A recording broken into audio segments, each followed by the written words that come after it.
sindirdi.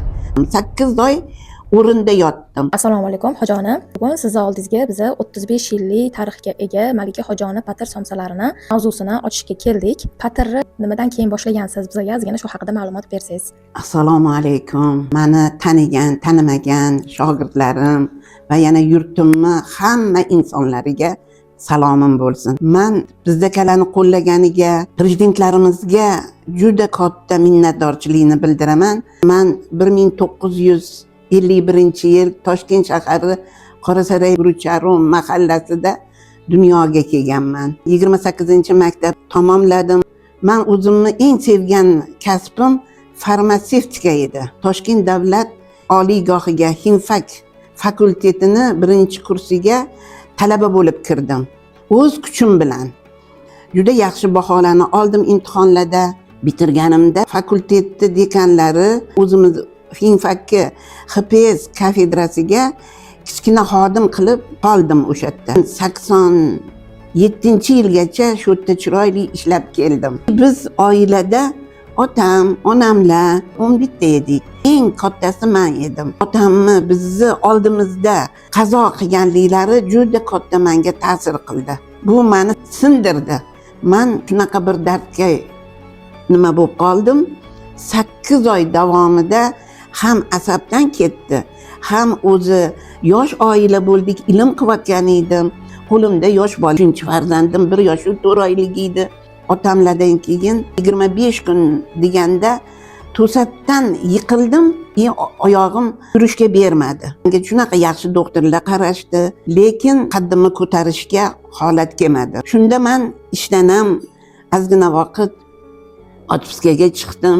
Tekshirtirishganda menda grija borligi bilindi. Hozirgi davrdagi bo'lmagan.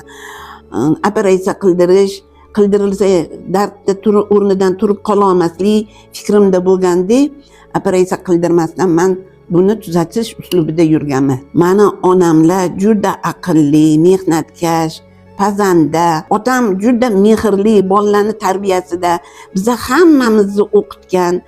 Otam shu doimo aytardilarki, bolalarim salla o'qilaring.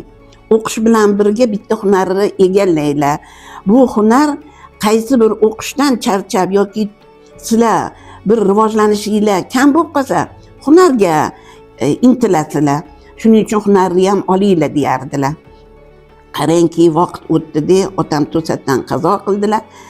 Shuncha bola, onam biz 4tamiz, 5tamiz turmushga chiqqan edik. Oilali bo'lgan edi, lekin qolganlar onamning qo'llarida qolib ketishdi. Bu onamning qo'lida qolgan 5ta, 6ta bola hali hammamiz yoshmiz, boqish kerak. Biz uyli joylimiz, ilm qilyapmiz ukalarim bilan, lekin hayot qiyinchiligi juda qattiq keldi. Lekin bu qattiq kelgan qiyinchilikka bardosh berishimiz kerak biza deb men ko'p o'yladim.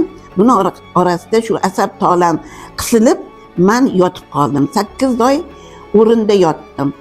Endi hozir bu doktorimiz bormilar, yo'qmilar? Menga bu qorong'i nervlarni tuzatadigan, nina qo'yadigan Abdullaka degan doktor bor edilar, nervpatolog. Shular meni uylarida 3 oy har kuni borib, shu sababchi bo'ldilar oyoqqa turishimga. Yana qaytadan men tiklandim. Bu tiklanadigan davrim 8 oy o'tgan bo'lsa, onamlarnikida turdim.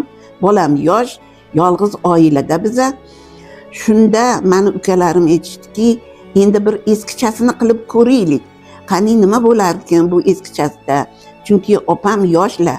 Deyishdi, domlalarni olib kelishdi. Yosin surasini 11 marta o'qishgan paytda men nimadir ilohiydan menga kuch keldi-da, men shunaqa yotib qolgan edim, o'rnimdan turib yurdim men. Ana shu yurganimda men ko'zim ochiq, lekin bizning ayvonimizdan otam kirib keldilar.